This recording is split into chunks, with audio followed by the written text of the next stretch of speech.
Hello and welcome back. In several of our previous lectures, we have looked at various cloud-based platforms and their major characteristics. In this lecture, I'm going to look at how you can leverage some of the characteristics that these modern platforms bring with them to address different types of business application scenarios. Let us first start by looking at what do we mean by platform characteristics. You can often call the aggregation of both the functional as well as non-functional properties of a platform, of a computer platform, as its characteristics. So for example, in case of virtualization platforms, software abstraction of hardware resources is one of its property, one of its characteristic. And similarly, if you look at infrastructure as a service as well as platform as a service platforms, you will notice that coarse-grained multi-tenancy is a characteristics of these platforms. And similarly, you have limited control of underlying infrastructure that qualifies as a characteristic of a platform as a service. And similarly, location transparency is a characteristic of all the infrastructure as a service, platform as a service, as well as a software as a service cloud platform. So in that sense, you can try to identify what are the characteristics that a particular platform carry. And these are just some of the examples. By looking at detailed documentation, whether it is a design document or any features data sheets and other set of documents which are available from the vendor or the provider of different types of platforms, you can examine those documents or the available information from the vendors about those platforms to identify and figure out what are the important characteristics that a platform may be carrying. The major reason that these characteristics of various platforms are important is that they have an important impact on all the guest applications that we build and deploy on such platforms. So from that standpoint, it is important that you as an architect, as a designer of these applications, you are aware of these characteristics so that you can leverage them or you have to mitigate them in case they are not working in your favor. So from that standpoint, it's important that you have a clear understanding of those characteristics, and also you should be aware of how to identify those characteristics. And as I just said a second ago, typically these characteristics will be sum total of the functional features as well as any non-functional quality that those platforms may be offering. And you can identify such characteristics by looking at the feature set and other data sheets about various platforms. And in certain cases, you may also have to look at either existing benchmarking data, or you have to do yourself some sort of experiments, some sort of benchmarking on those platforms to validate or figure out further characteristics of such platforms. For example, in case of virtualization platforms, we have already seen in one of our previous lectures that there is some sort of performance interference which different applications might experience if they are deployed on some kind of virtualization platform. For example, a hosted VMM type virtualization may exhibit a different type of performance characteristics than, let's say, an operating system based virtualization solution will offer. So from that standpoint, you may sometime have to do some experiment as well to validate and identify some more characteristics of these platforms. And once you have these characteristics identified, whether by looking at the available documentation about those platforms or by doing some sort of experimentation or benchmarking on them, then you can start looking at existing body of architecture knowledge. Let's move to the next slide. You can look at the existing body of architecture knowledge to identify the impact of those properties, those characteristics of the platforms on specific quality attributes. Normally, you would kind of reverse engineer this impact information by looking at existing body of architecture knowledge. Let's look at some of the examples. So if you notice, we have a particular tactic for building reliability into your application. So here it's indicated, so I have indicated the quality attribute here as a main entry in each cell in the left column. And underneath it in the parentheses, I have listed one tactic, one possible tactic out of many to realize this quality attribute. Now, the description of this tactic says that on finding a failure, the system can be restored to a prior checkpointed consistent state. Now, the ability to do checkpointing is an important point here in this tactic. When I said you can reverse engineer by looking at the tactics, which is an existing body of architecture knowledge, So you can look at some of its key points and then try to look at the characteristics of the platforms that you are evaluating or the platforms at hand which you're trying to work on, and see whether these abilities or whether these important points in different tactics, they are easy to meet or easy to support on those platforms. So depending upon the ease of supporting those important points, you may determine the level of impact that the platform may have on that quality attribute for which you are looking at a particular tactic. So in this first example, we see that state checkpoint is an important tactic for building reliability into a system. So any platform which easily allows you to do state checkpointing will favorably impact this quality attribute of reliability. Similarly, for other quality attributes, you have various tactics, and then you can do similar kind of reverse engineering to figure out what is the impact of a particular platform on a given quality attribute like performance, reliability, security, and so on. So this is a general method for you to look at the characteristics of different platforms. And as I said before, platforms may have several characteristics, and you may have to have a cumulative impact index, let's say, or a cumulative impact score on a particular quality attribute. So you will typically look up all the important characteristics which are documented or known to you for a given platform, and then look at the major tactics which are used to implement that quality attribute, and then try to establish a relationship from the known architecture knowledge to arrive at the impact score for that quality attribute. And once you have identified this impact information about several platforms and several quality attributes, then this knowledge can be used to make further assessments of various platforms on a given set of quality attribute criteria. And we will see in the subsequent lecture how you will use this knowledge to assess different computing platforms on a given set of quality attribute criteria. So let's look at some of the examples. So here are, in the left column, I have listed some of the characteristics of different computing platforms and the impacted QA that we have determined.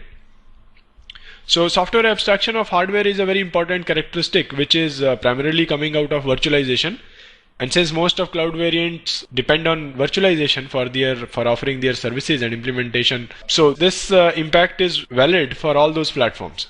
So what it has is it impacts both disaster recovery, DR is disaster recovery here, and efficiency. Efficiency means how efficiently you are utilizing the computing resources. So both of these quality attributes are favorably impacted. A positive sign at the end means that the listed quality attributes are favorably impacted by this particular characteristic. And similarly, programmatic and self-service provisioning, the second row here, that is a characteristic of, let's say, infrastructure as a service cloud. It impacts both deployability and scalability in a favorable manner.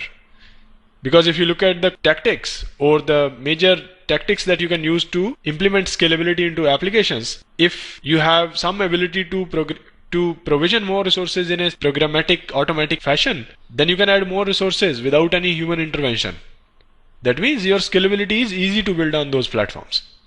Similarly, for deployability, that is how easily you can deploy a piece of code or an application on a given platform.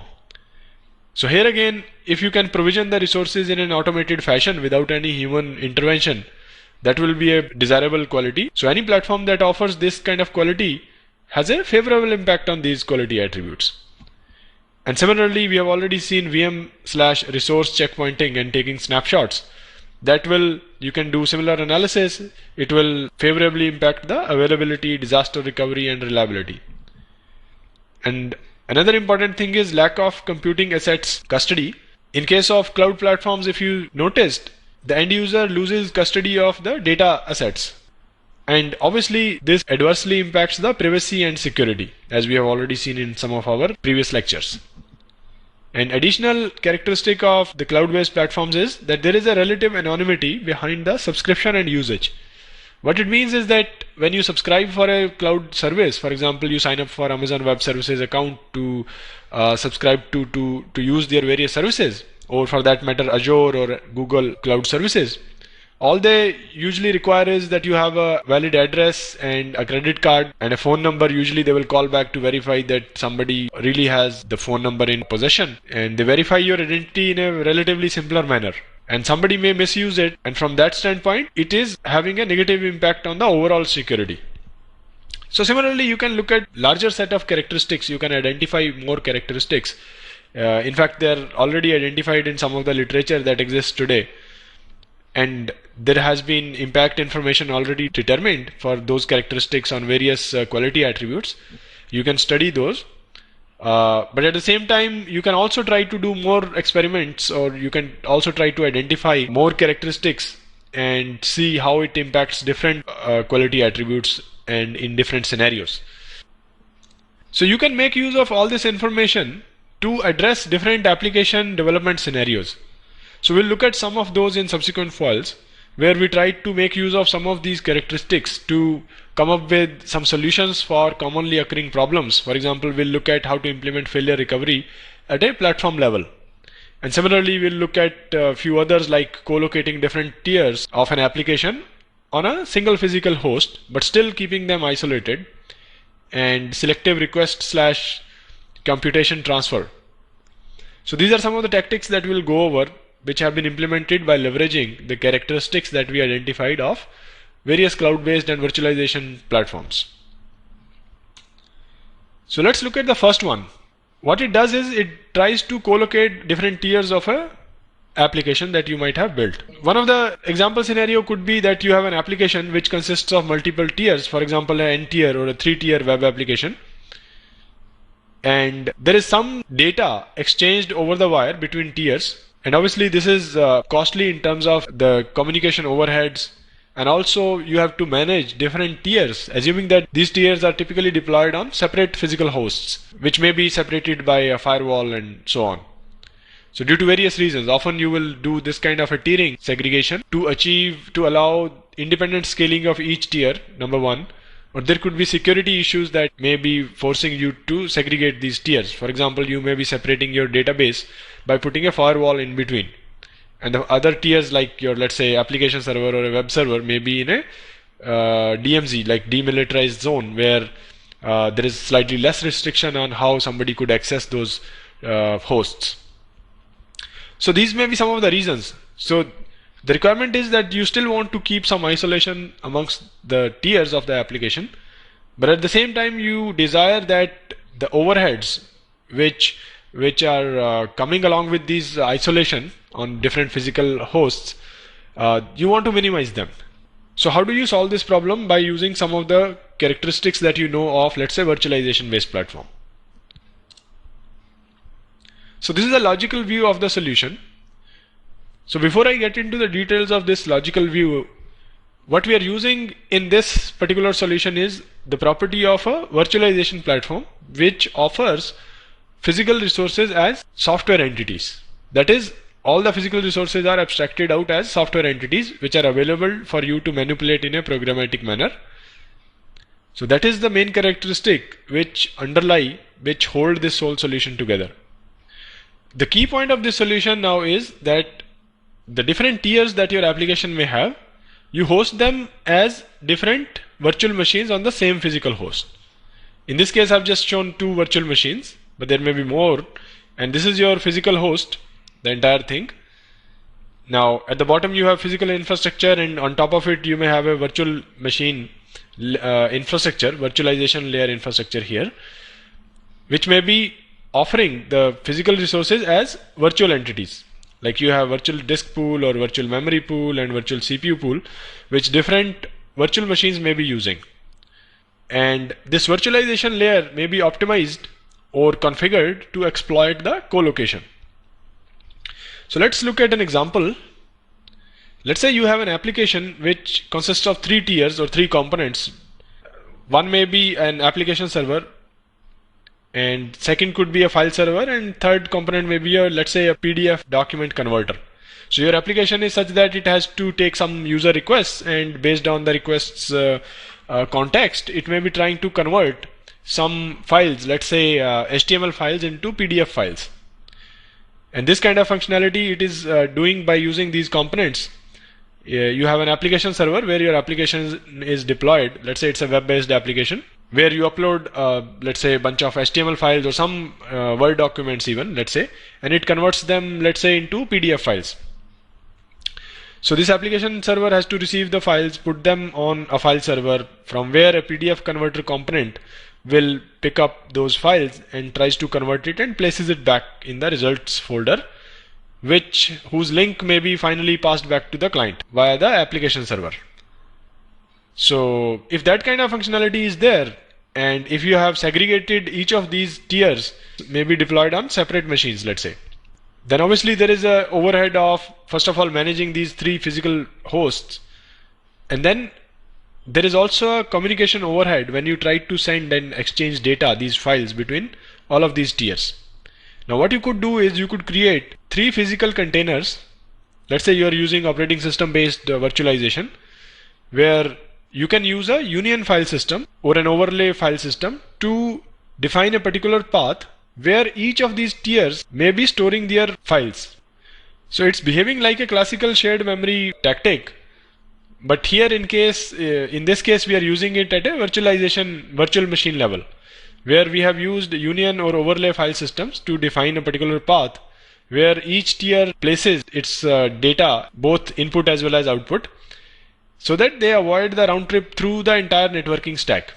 Since all these 3 virtual machines, they are placed on the same physical hosts and sharing the same physical disk, so the overheads are minimized. At the same time, since each of these is a separate machine, the isolation is also maintained. So in that sense, you are able to address the issues that we earlier saw in the problem context. That is, you are still able to maintain the isolation as well as avoid the overheads of managing 3 separate hosts, and more importantly, avoiding the overheads of communication between these 3 tiers if they had been on the separate physical hosts.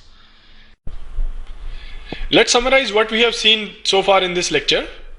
We started by looking at various characteristics and how to identify those characteristics for different computing platforms. And then we also looked at how to determine the impact of those characteristics on different quality attributes. And then we looked at how we can utilize these characteristics to address a particular type of business application scenario. And in a subsequent lecture, we'll continue from here, where we will discuss further applications of these platform characteristics. We'll try to solve different application scenarios by leveraging these properties of these characteristics of the computing platforms. That is pretty much it for this lecture. Thank you.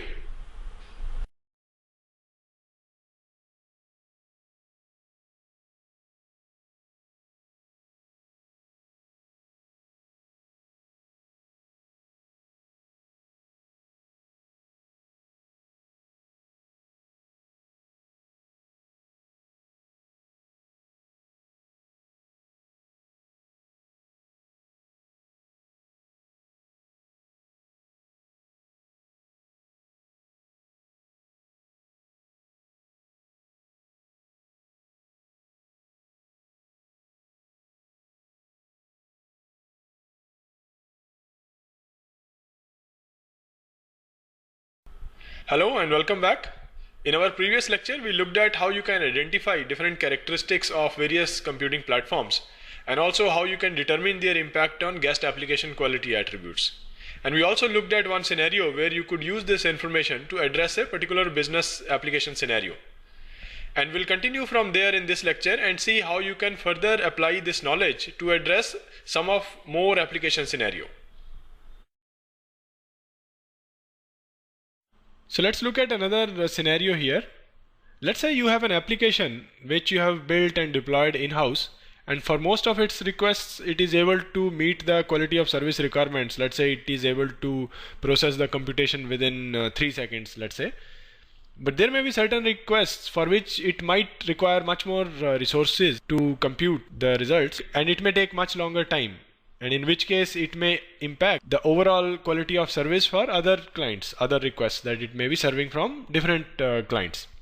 Let's say the application is simply a prime factorization application. If you are giving it a smaller set of smaller numbers, then it may be able to do the calculation very quickly, let's say. But if you ask it to factor large primes, that may take much more time, let's say, and assume by throwing more processing power, you may be able to do that computation faster, let's say.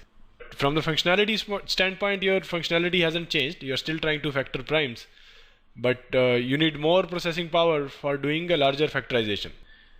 So without impacting the overall quality of service, how do you handle these kind of scenarios? And another scenario where you may need special kind of request handling depending upon the context of an individual request. It could be, let's say you have to invoke, depending upon the individual request context, a special third-party component which may not be able to run in your hosted environment where you have hosted your environment in-house. So you need some special, more capable computing machine, let's say, on which that application has to run. But you don't receive those requests very often, so there is no point for you to provision that kind of infrastructure in-house. You just want to handle that kind of rare requests on a as it happens basis. So how do you address these kind of scenarios? So if you think about it, all you need is that some ability to selectively first filter the requests that require some special handling or some more amount of resources to perform the computation required by that particular request, and then transfer it to a more capable environment, more capable instance of your application. So let's look at the logical architecture of the solution. You have an application where the situation is as we described in the context, and to address this problem scenario, what you would do is you will build a quality of service aware request filter, and then you have the rest of your application's logic. I've just shown it as one single block. It may have whatever other components your application functionality requires, but the only additional thing that you would need is that you need to build a filter, a filtering component which can determine what requests can be processed locally on the host platform itself where your application is deployed, and what application requests should be forwarded or transferred selectively to a cloud-based instance of the application. So key element here is the quality of service aware request filter, and then an instance of your application or the component inside a more capable environment which you can spin up on demand in a cloud-based environment. Because one of the key characteristic of cloud is a cloud platform is that you can provision resources on demand and you have to pay only when you use those resources. So in that sense, you are able to minimize your overheads, your costs. So you don't have to provision all the resources that your occasional requests might require over here. So you can provision application instance on a cloud-based platform and forward the request selectively to this particular instance. And to achieve that, you put together a quality of service aware request filter which filters the request and forward those requests to the cloud-based instance. So that's the high-level architecture of how you would implement this kind of a solution. A common example implementation could be a smartphone app where, let's say, you have some features which are free in your app and you can process those requests locally by using the local handheld machine's computing capabilities itself. But there may be some premium features, or for certain types of requests, you don't have enough resources on your handheld machine and you want that request to be handled on a more capable machine. So you will implement that kind of a solution by using the pattern that we just looked at. So what you can do is you can, for example, in case of Android, you may attach a quality of service filter here to the menu item. Let's say the Android app has some menu items which are activated for accessing some functionality of the app. Here I have just shown the relevant methods here in different classes. For example, this quality of service aware request filter will implement the on menu item click listener, which is a standard menu item listener available on Android, which you can attach to the menu item to listen for the action events. And so whenever a menu item is clicked, the on menu item click method of this listener is invoked. And since we have implemented it in this class, this filter class, the quality of service aware request filter class, so this will allow you to filter the requests and delegate them to a cloud-based instance via a proxy. So it could be simply a web service, let's say, which you are trying to invoke. And that's how you are able to connect to the cloud-based instance of this application's functionality. And just to summarize this particular solution, so the idea is very simple. Those parts of the application which are requiring special processing, you deploy them, one instance of those, on a cloud-based platform, which are much more resourceful and which you can spawn and start on demand, and then expose a remote interface to that. And in your hosted environment, for example on this handheld device, there you implement a request filter which will determine based on the individual request's context that whether that request can be served locally, computed locally, or if it requires more special processing, more resources, let's say, then it will delegate that request to the cloud-based instance. So in that fashion, you are able to selectively transfer certain computations to a more powerful instance of the application, which may be deployed on a cloud environment. Now let's look at one more scenario where you can use aspect orientation paradigm at a platform level. So the problem context is something like this, that we have certain software design and implementation concerns which apply at the coarse-grained computing environment level, and they cut across different applications. So one example could be that you want to monitor for some platform level events and then react to them automatically. That is, in a programmatic manner, you want to be able to react to them. So as you would have guessed, one of the requirement is simply auto scaling. So you may want to determine that monitor the CPU usage, let's say on some of your machines on which you have deployed some applications, and after you determine that the CPU usage has been between a band of, let's say, 80 to 90%, that might indicate that you should be throwing in more resources. You can monitor the CPUs by existing means, but to be able to programmatically start new instance, that you cannot do on any traditional platform. So for that, you have to make use of virtualization, and cloud-based platforms is an ideal platform to be able to implement that. And similarly, there may be other monitoring abilities and other platform manipulation capabilities which virtualization and cloud-based platform may be offering you. So from that standpoint, you may have much more control to monitor as well as react to those events. So let's look at some high-level architecture. So what you will have as a solution will look like this. So at the bottom, you see I have shown two virtual machines. Let's say they comprise your platform where you have deployed your applications. Now you need some mechanism to monitor certain aspects of these virtual machines. And then you also want some ability to react to those events in a pre-specified manner. Let's say you may have some rules which define how you should react to different types of events. So you need few things here to achieve this solution. You will need some agent. Let's call it a aspect agent. So these terms, aspect definition, aspect agent, they're all coming from aspect-oriented programming. If you are aware of aspect-oriented programming, then you will be able to quickly relate to these terms. So, but even if you are not aware of those, just assume that there is some sort of an agent here, which is a piece of software, a daemon, let's say, which is deployed on this virtual machine, and it monitors by using some virtualization specific APIs or facilities which my virtualization layer offers. So this agent is able to monitor for certain events. And then there is another agent which again uses some virtualization layer specific APIs or facilities offered by my virtualization layer that allows me to control this virtual machines in certain manner. For example, I may be able to add more virtual memory to it, or I may be able to hot plug a new CPU to my virtual machine. So this control agent is able to perform all those operations by using the facilities or APIs or services which are available to me through the virtualization layer. So I'm assuming that these virtual machines are deployed on a particular platform. It could be an infrastructure as a service cloud, or it could be your in-house plain virtualized machine. A simple physical host could be there on which you might have deployed, let's say, VMware. So you have some mechanisms to monitor these virtual machines as well as control them.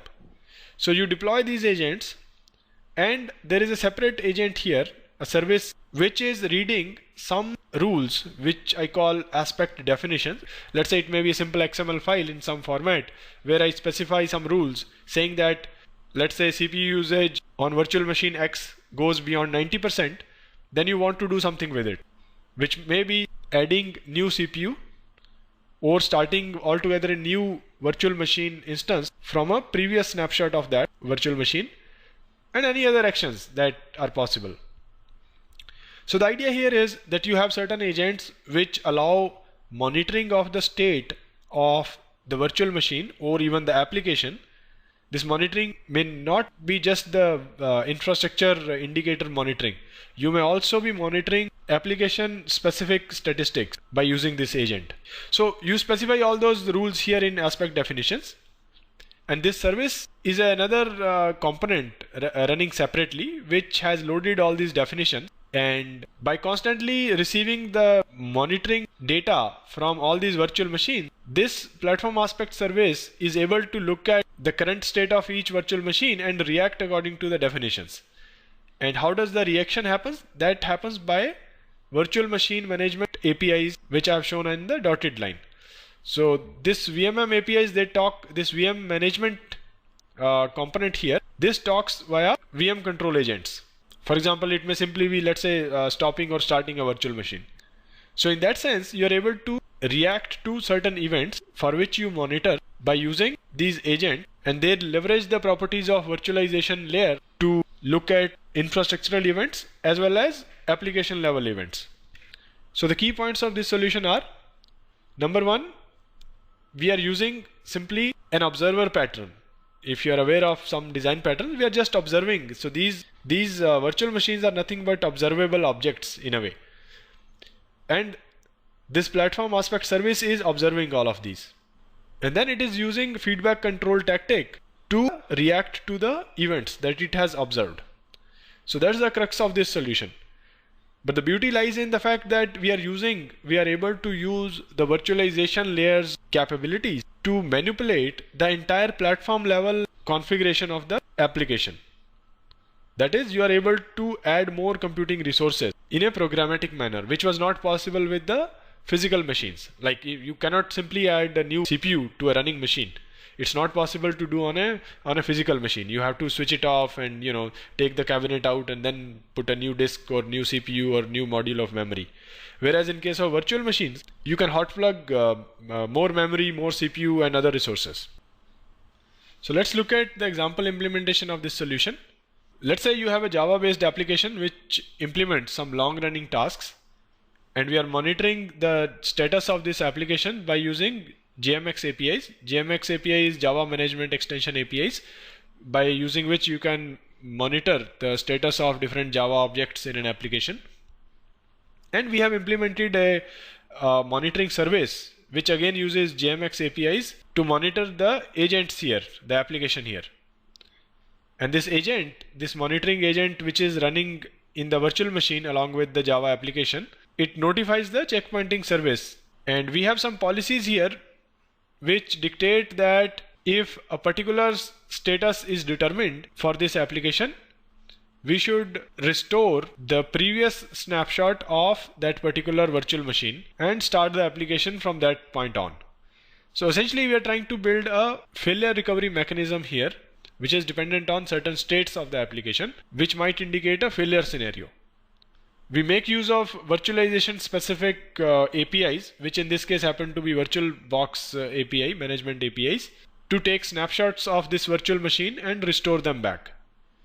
And we are monitoring the application state by using specific feature which is available for Java platform, that is JMX APIs, to implement the in-application monitoring as well as the outside component which is making use of the virtualization layer APIs to take snapshot and restore the snapshots back.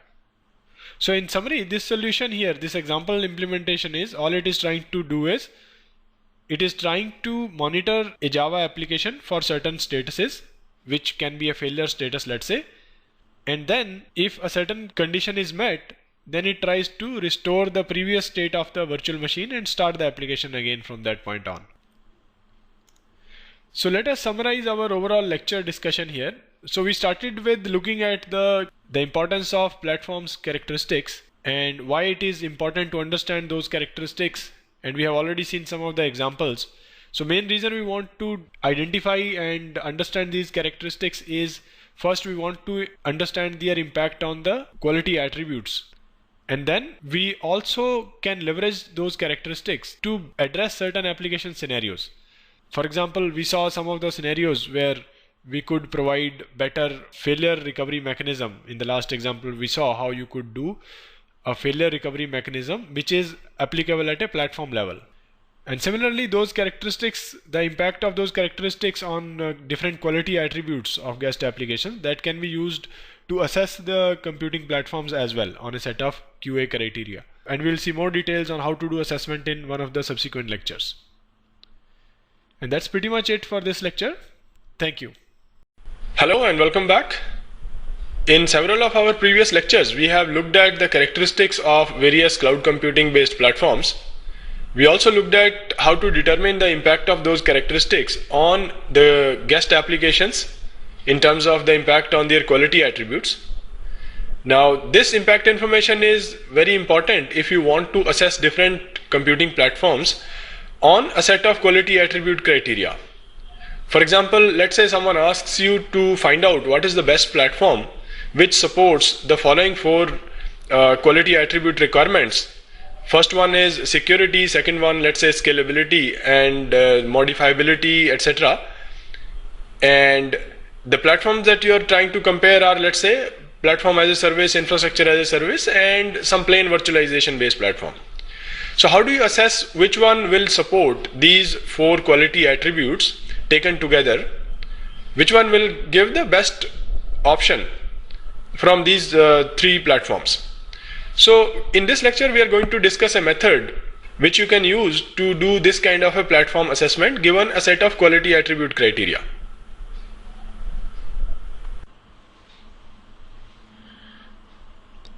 Let's start by looking at regular software development lifecycle activities that one goes through when you are building an application. So from the conceptualization stage right to the production rollout, you go through these steps. You start with the requirement analysis where you interact with the business stakeholders to understand what is the business requirements. And then you finally get into the phase of architecture design of your application. And then move to the low level detailed design and get into the construction where you develop the code and debug it and push it to some testing and QA cycles before finally rolling it out to production where the operations team takes it over, and then further maintenance cycles may start. So this is the traditional SDLC steps where every application you develop, you go through these steps. And particularly where you're using traditional deployment and traditional platforms. Now, with the emergence of several cloud variants and virtualization variants and other possible combinations that are available today, it's an added step there where you first want to make sure what type of platform you should be using for building that application. So that adds additional step where you want to do some pre-architecture platform assessment. It could be done at various levels. For example, it could be a separate activity itself at an enterprise level where you may be part of a team which is making decision about whether to go for a cloud-based platform for all newer applications, let's say. Or it could be done at an individual application level where you are trying to build a solution where you can build it in-house by using regular platforms. Or you may want to evaluate the cloud-based platform. Now, those kind of assessment activities do not require that you have the full architecture of your solution done.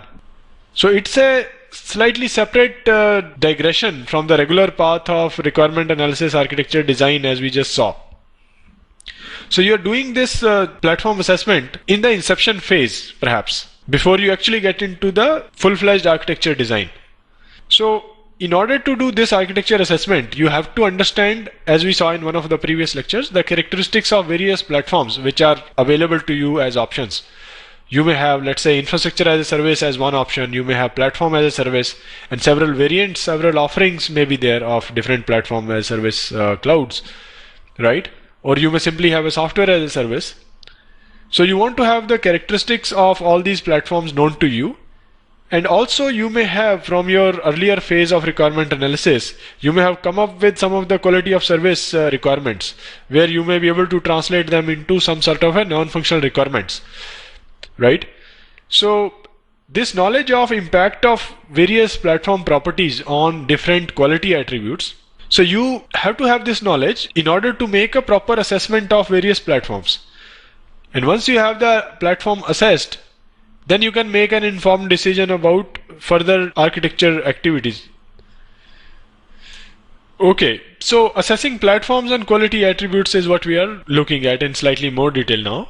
There are several assessment methods which are already existing today. So you may have general product evaluations, for example, simply evaluating different options, and they are typically applied in a kind of ad hoc fashion. Or you may have software architecture evaluation, for example, architecture trade-off analysis method, or scenario-based analysis of architectures method. But these kind of variants, they are used for post-architecture assessment of software architectures.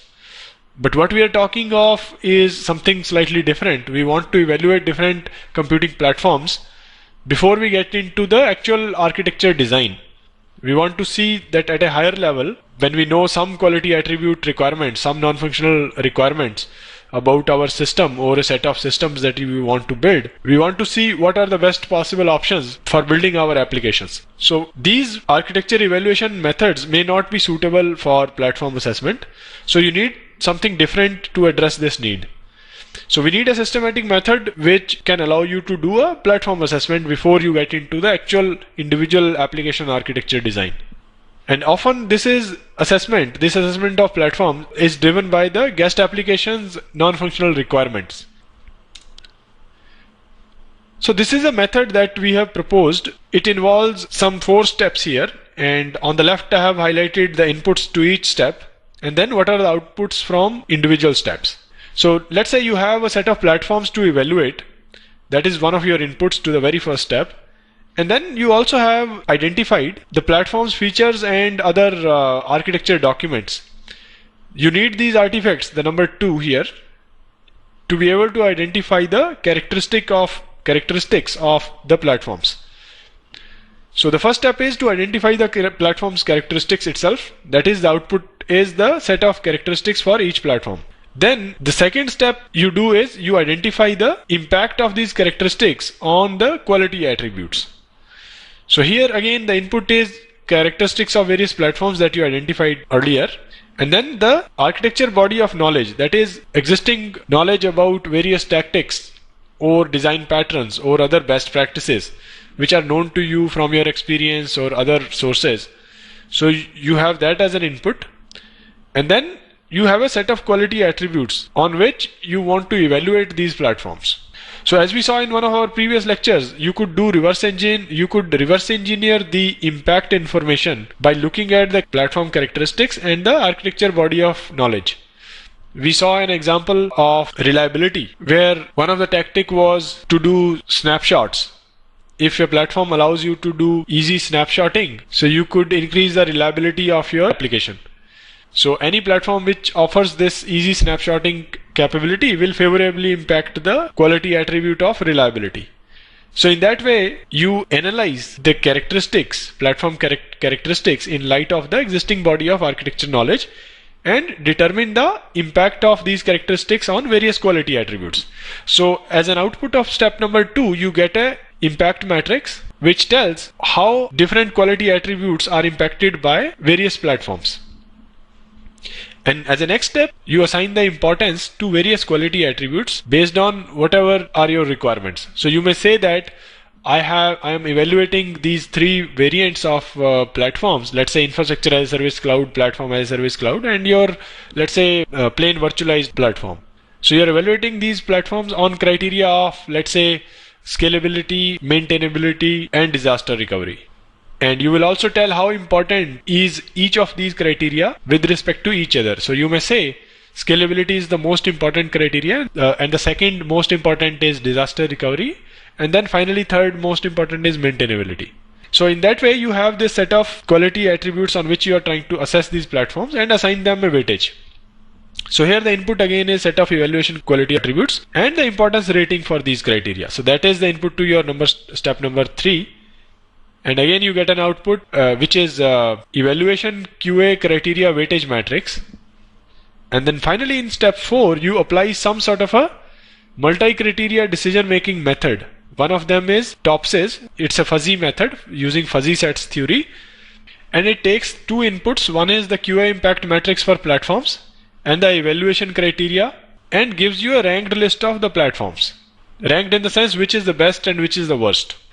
By following this method, you will be able to assess different computing platforms on a set of QA criteria and arrive at what is the best platform that can meet your needs. A detailed description of this method with an example worked out is available in this paper. Let's look at one example here briefly. So let's say you have a scenario where you have three decision makers, which may be, let's say, enterprise architects or some other stakeholders, and they're trying to assess these two platforms, that is A1, which is a private cloud, and then A2, which is a public cloud. And they're trying to assess these two platforms on this criteria, that is number one, disaster recovery, efficiency, interoperability, and maintainability. And here criteria weightage matrix is shown on the top here that I have highlighted.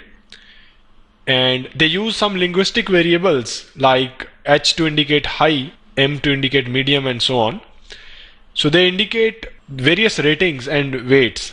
For example, the decision maker D1, as I have highlighted here, disaster recovery has importance high, efficiency has very high, interoperability has high, maintainability has high again. And similarly for D3, for disaster recovery again the weightage is high, efficiency remains high, and finally maintainability is medium. So similarly, alternative ratings, that is how do various decision makers assess, and this assessment may be subjective also, but usually it is based on their own experience by studying the existing body of architecture knowledge as well as their characteristics. They would have identified the impact information, and based on that they will say that, let's say decision maker DM1 has identified that for private cloud, disaster recovery is only fairly supported. That is, he has given a fair rating on a scale of good, very good to poor and fair, etc. The first decision maker DM1 has given the rating fair for disaster recovery. Let's just look at disaster recovery, and similar applies for the others. And similarly for the second variant, that is public cloud, he has given the rating as good. That is, public cloud has a better support for offering disaster recovery than, let's say, private cloud, in opinion of decision maker DM1. Similarly, in the opinion of decision maker 2, the disaster recovery on private cloud is again fair, and on public cloud he says it is good. And similarly for others. So in that fashion, each decision maker, based on the study of existing architecture body of knowledge and whatever they have determined the impact information of various characteristics of the platform variants on different quality attributes, they give these assessment. Now, once you have these two matrices, we follow the steps that we have already discussed to calculate the final ratings. So once you apply those steps, and the details are there in the paper, so you arrive at the final ratings where they calculate something called a closeness coefficient, and the higher is better. That means the more the score for a given platform, the better it is. That is, it is closer to a best possible. So we see here we compared on a larger set of platforms. So it turns out that for the criteria that was chosen, public cloud seems to be the least suitable one. Whereas the plain virtualization based in-house platform, that too using a bare metal virtualization platform, seems to be the best option. So in that fashion, you can compare different platforms on a given set of quality attribute criteria and make a decision about which one you should be using for your given application. So again, just to summarize, you need to first have a good understanding of what are the characteristics of different computing platforms, and then by looking at the existing body of architecture knowledge, you try to determine the impact that an individual platform as a whole may have on different quality attributes like scalability, security, maintainability, etc.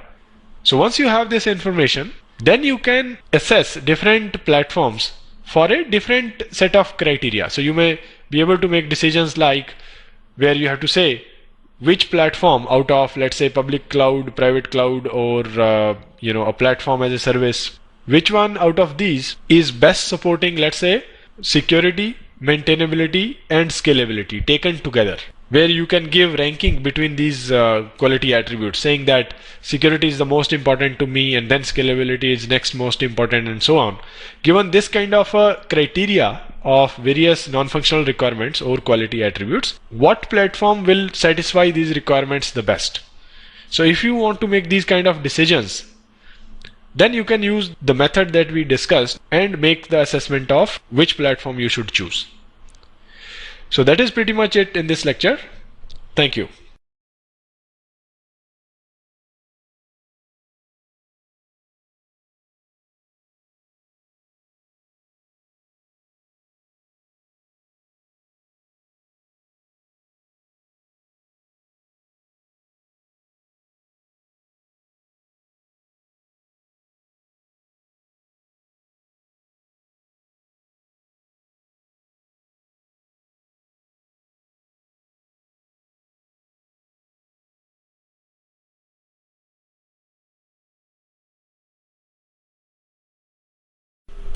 Hello and welcome back. In this lecture, I'm going to talk about two technologies which are often discussed in context of cloud computing. First, we'll look at NoSQL databases, and later part of the lecture we'll talk about MapReduce. Both of these technologies are mainly targeted for handling massive datasets. We'll look at some of the important characteristics of both of these technologies in subsequent files. Let us start by looking at NoSQL databases. Basically, NoSQL means not only SQL, and these solutions, these databases emerged from the need to process huge amounts of data, and the data was such that it did not require any relational model, and the main requirement was fast storing and retrieval of huge amounts of data in a more efficient manner than what was possible with the traditional relational database systems. And in this kind of data sets, huge data sets, the relationships between various data elements was not much important.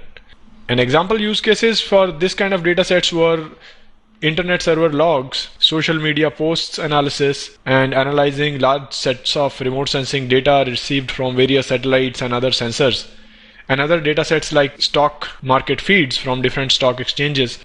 And there are several NoSQL databases that have matured and that have emerged today. SimpleDB, HBase, MongoDB, Redis, etc. are some of those.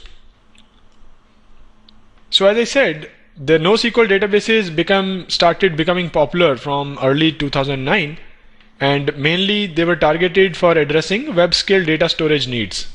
And some of the important characteristics, and we will go in more detail shortly about those. Some of the major characteristics were that these NoSQL databases were non-relational in nature. They were schema-free, and they were highly distributed and used replication for redundancy and other availability requirements. And you could do horizontal scaling by simply adding more machines. And they offered eventual consistency for the data storage, and they were designed to support huge data sets. So what does non-relational mean in this context? NoSQL databases do not follow any relational database model for storing data. That is, they do not have any fixed column tables with relations between them.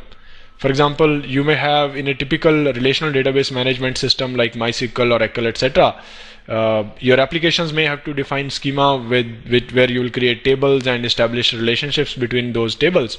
In a NoSQL database, you do not have that kind of a database storage. And often NoSQL databases do not support data manipulation by using standard SQL interfaces. And also they do not provide the ACID transaction properties as are available in a normal RDBMS system. However, most NoSQL databases will provide eventual consistency model. Now let's look at what it means when I say schema free.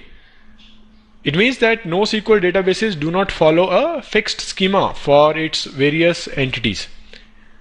That is, two records for a single entity may have different properties.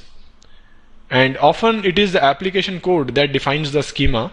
And as a result, you may not be able to do a join type of an operation, which is often available in a relational database management system. And as a result of these properties, it may be often possible to directly load the data from a programming language construct like an object or a data type that you may have defined in a programming language.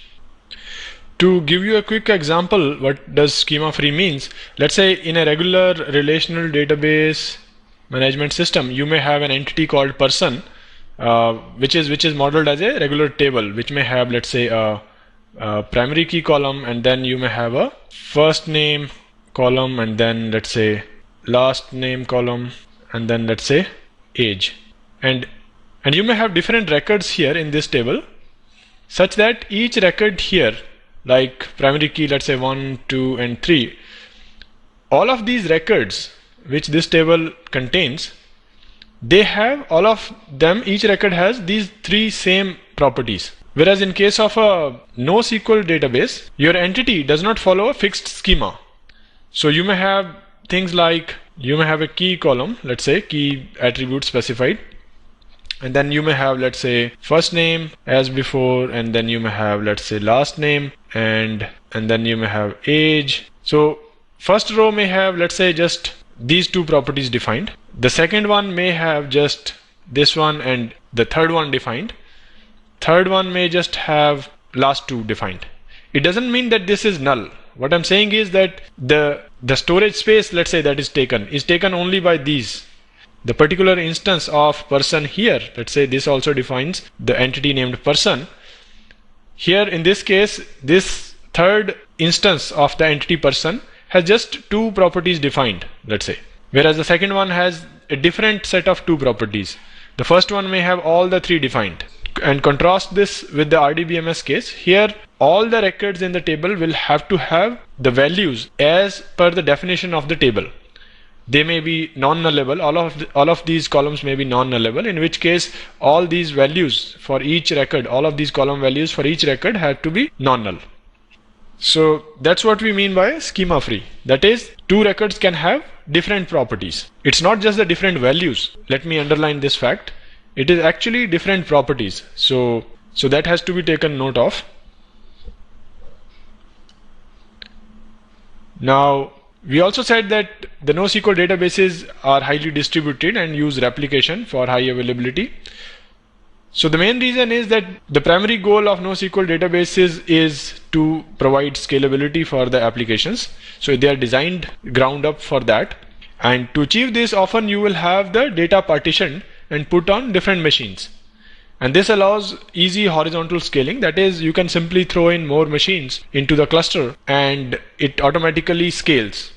And a restriction that you have to impose to allow this kind of a horizontal scaling in the presence of data partitioning is that you lose some strict consistency mechanism. In NoSQL databases, you will end up having only the eventual consistency for your data. And in a previous lecture, we have already looked at what it means in detail. And since the system uses replication with the distributed nodes, that allows you to have some amount of redundancy, which means you can have better fault tolerance. So now let's look at major categories which are possible in NoSQL databases. So often they fall into these 3 categories. One is key value stores, second is document stores, and then graph stores. And there may be further subdivisions or specializations of these, but these are the major top level ones. So in case of key value stores, they do not have any fixed schema as we just saw, and each data item can have different number of attributes and each attribute may be of different data type. The example of this type of a key value store is Amazon's DynamoDB. And in case of document stores, there is a notion of document which is central to the idea of document stores. And often a document will be encoded by using some encoding mechanism. For example, you may have a JSON structure which could encode the information in the document, or you could use XML or YAML type of encoding. And these documents can be organized in the data store, in a NoSQL data store, in a variety of ways. Often it could be a collection or a directory hierarchy containing the documents. So some of the examples are SimpleDB and MongoDB. And there are a variety of applications which use both of these NoSQL data store types. And particularly, as we will see in the subsequent part of the lecture, key value stores are heavily used in MapReduce jobs. So the third one is a graph database, and This is primarily designed for storing data in which the relations can be best represented as a graph. That is, the elements are connected via a number of relations between them which are not predetermined. For example, you may have a network topology or social relations like in social media websites, and also transport road links, etc. They can all be modeled as graphs. And some of the examples of this class of NoSQL databases is Neo4j, OrientDB. So these are some of the open source projects which provide the implementation for NoSQL graph databases. So what is the relationship with the cloud? Technically speaking, there is no dependency as such between NoSQL and cloud. A NoSQL database can work equally well both on cloud as well as non-cloud environments. That is, you do not have to have the subscription for a cloud service to install or make use of a NoSQL database. The only relation that you may think of is that the NoSQL databases can benefit from the elasticity of cloud resources. That is, when you want to scale out, it is very easy to achieve dynamic scaling because the cloud provides you to have easy programmatic provisioning of extra resources. So let's say if you have set up your NoSQL database on a cluster of machines, and in order to take care of more processing needs, more request loads that your application has to support, it's easy to scale these databases on a cloud-based platform. So that is the only connection that it has with cloud. Other than that, there is no technical dependency whatsoever. Now let's look at the second technology which is often talked about in context of cloud. It is called MapReduce. So MapReduce is a programming model for allowing you to process huge data sets, and often these data sets are a collection of key value pairs that you have to process. And it is based on a tactic of divide and conquer. That is a basic tactic used in MapReduce frameworks. And in order to make best use of MapReduce, the problem itself has to be parallelizable, data parallelizable. That is, you can divide the data, large data set, into smaller chunks which you can process in parallel. Some piece of logic is applied to each of these chunks of data. And it also often leverages the locality of data to avoid transmission overheads when you have to copy data from a particular storage place to the place where the actual computation on that data is happening.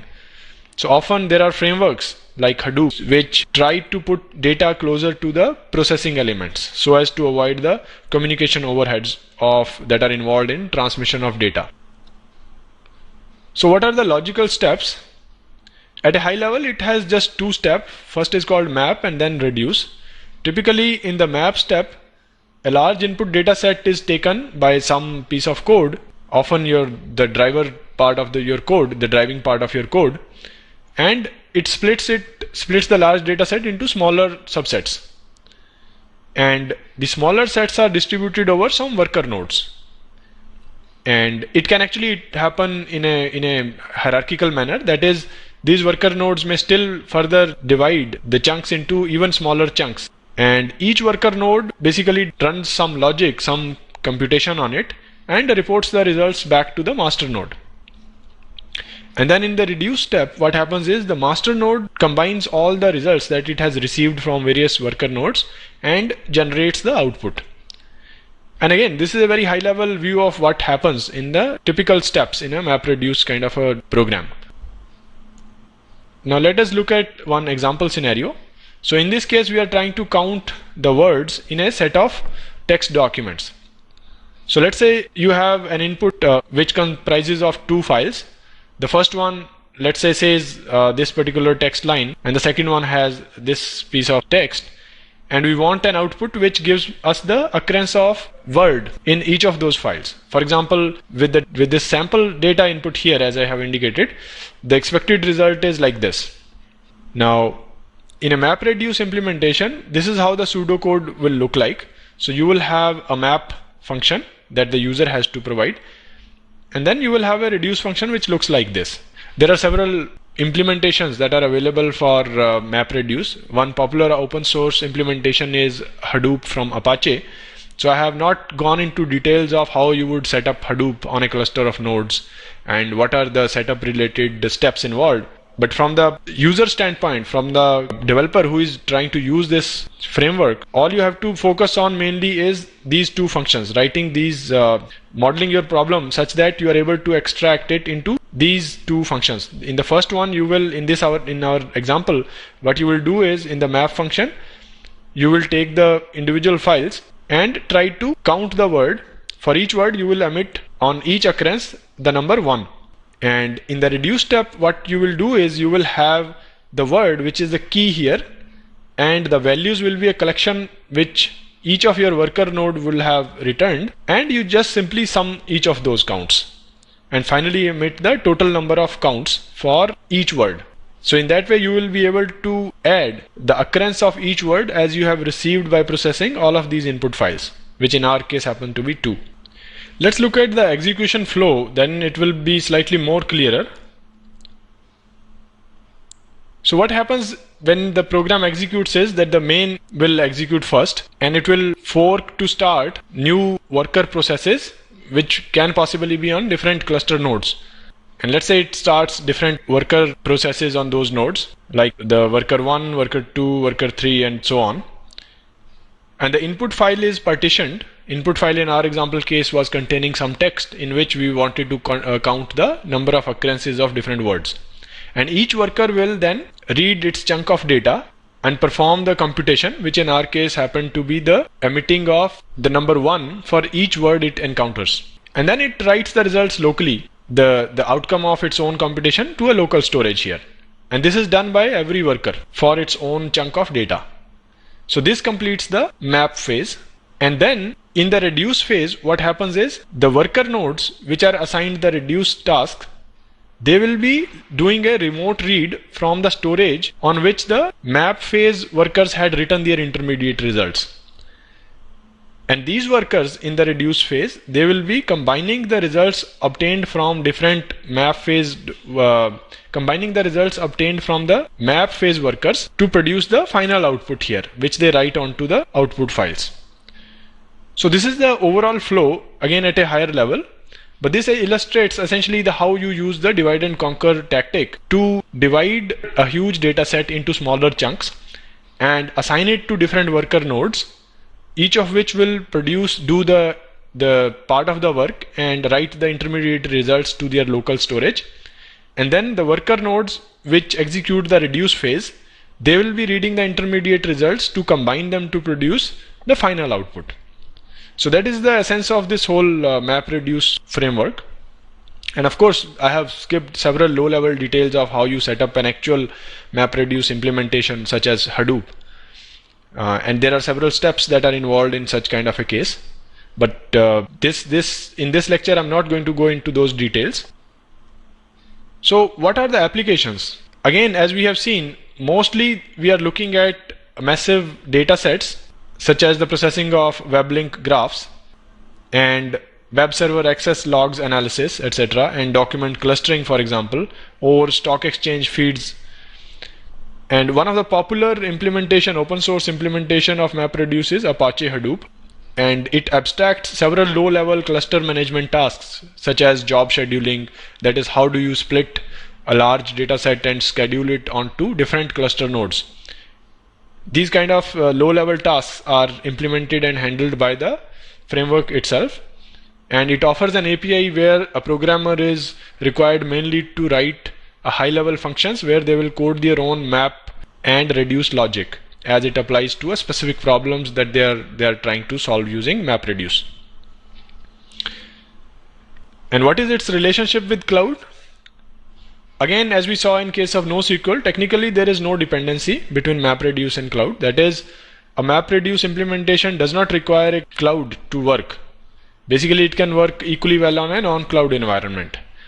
But again, it can benefit immensely from the elasticity of cloud resources, because both of these, as we saw in case of NoSQL, here also, these frameworks, these technologies were developed for massive scalability, achieving massive scalability when dealing with certain types of data sets, certain types of problems. And cloud being very elastic in nature when it comes to resource provisioning, it becomes natural that you try to leverage the cloud technologies when you implement solutions that make use of both of these technologies, that is NoSQL and MapReduce. So the relationship of both of these technologies, that is NoSQL and MapReduce, with cloud is only up to as much as they just want to leverage the properties of a particular cloud-based platform. Beyond that, there is no dependency per se between any of these technologies. So that is pretty much it for this lecture. Thank you.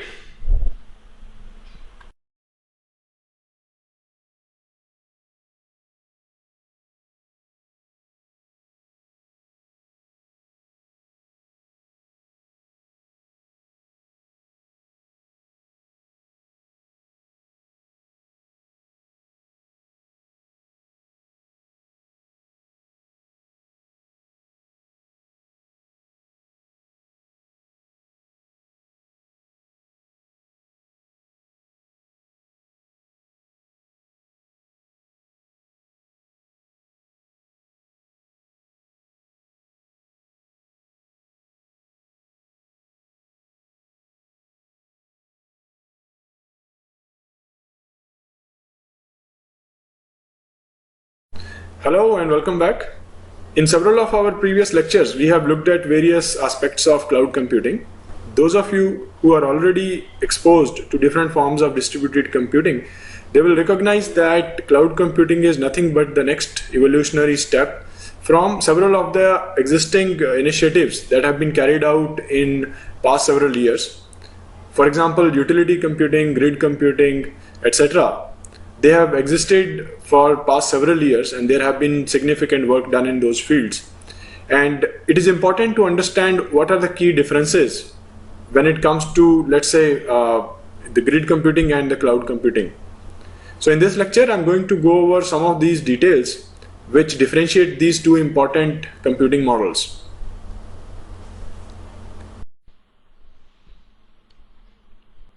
So here are some of the key parameters that differ in cloud and the grid computing models. So we'll go over each of these one by one. So just at a high level, we have these 6 major parameters which differ in the two cases, which make an important difference. First one is application focus, and then you have management, that is management of the infrastructure, etc. Business models that are available in both the paradigms, and then the middleware and programming models that differ, and also the usage patterns for computing resources, and finally the interoperability. So let's look at the application focus. In cloud computing, the business applications that you build are typically web-based applications. We have seen mostly businesses are interested in building web applications or the functionality which is exposed over the internet, typically consumed by end users by using some sort of a thin client such as a browser, web browser, or some handheld devices.